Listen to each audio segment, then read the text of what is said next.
Hello, this is Christina Wallace here and welcome back to my channel. Today I'm going to be showing you how to make fern out of sugar paste.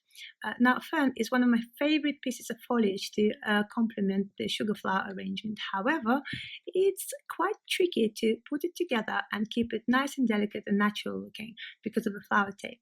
So I've come up with my own way of doing it, which hopefully you would like too. So I hope you enjoy my video. Let's get to it.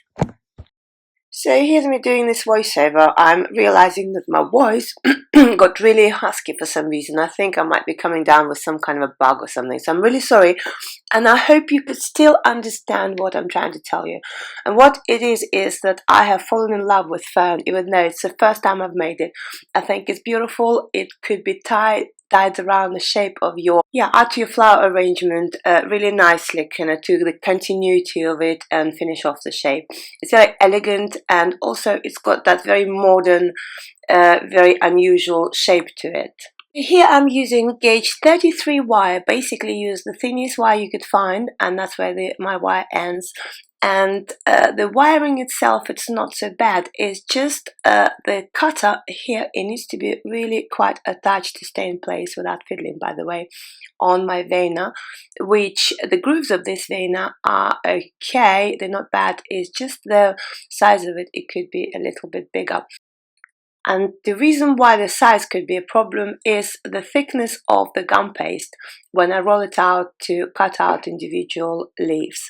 So to cut them out, there are two ways. First way is to use a groove board, so the leaves themselves are very thin, and then there's a groove to thread the wire through.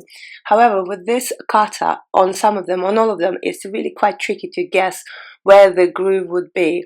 So I'm kind of having to waste a lot of time and a lot of paste guessing, because you can't keep re-rolling it. It's just not going to work very well. So then the other option is to to roll the paste thinner, so a little bit thicker, and then when you try to kind of thread to vein it, the problem becomes a real problem, because then the little leaves merge and you have to separate it, or they just get out, and it just becomes a bit like this. So loads of work, and so this cut is not really ideal.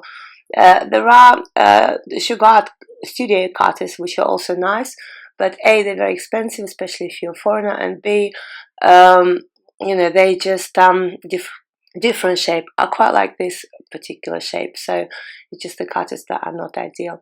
Now, this is how I make best of these three cutters. I cut out 3 cutouts of each size, and then as you could see, I cut off 2 edges, 2 sections, then 1 section of each of the cutters.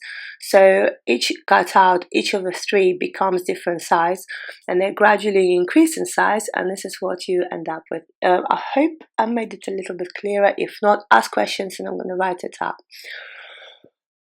Now, the last problem that I had with this fern is, see, now my fern is dry, so I'm just preparing it to put together.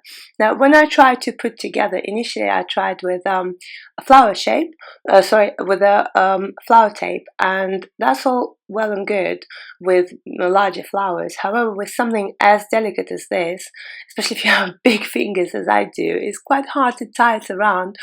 And when you do end up, you know, tying it around and finishing the job, it actually looks a little bit less than delicate, especially if you like the individual leaves to be quite close to each other, as I did.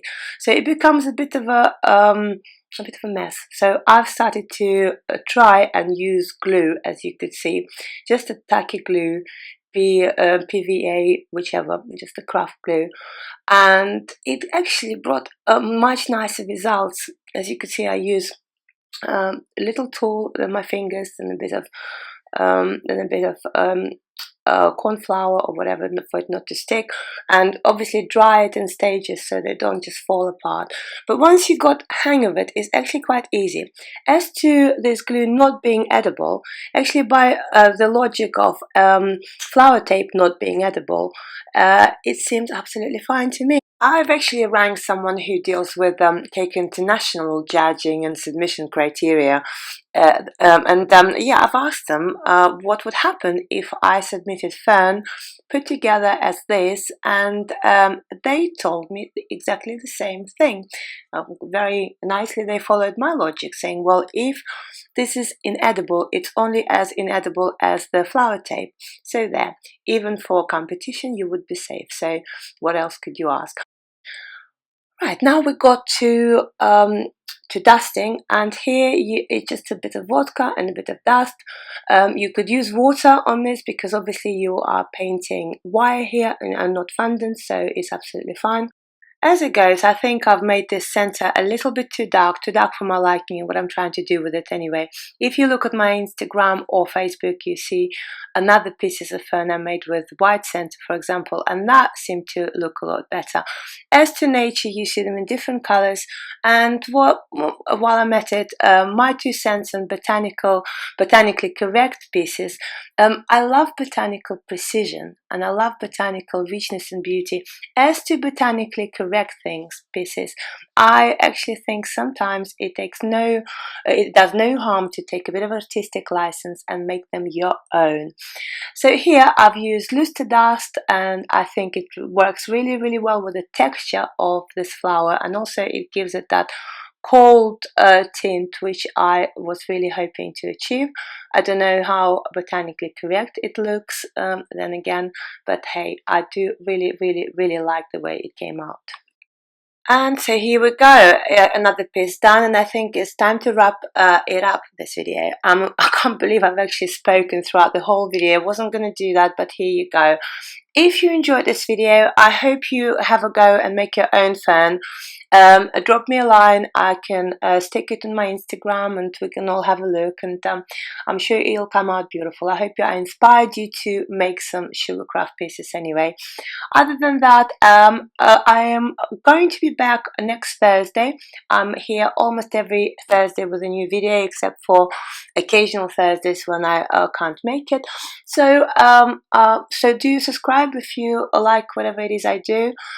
Give a thumbs up, and I will see you next Thursday. Have a lovely end of the week. Christina Wallace here.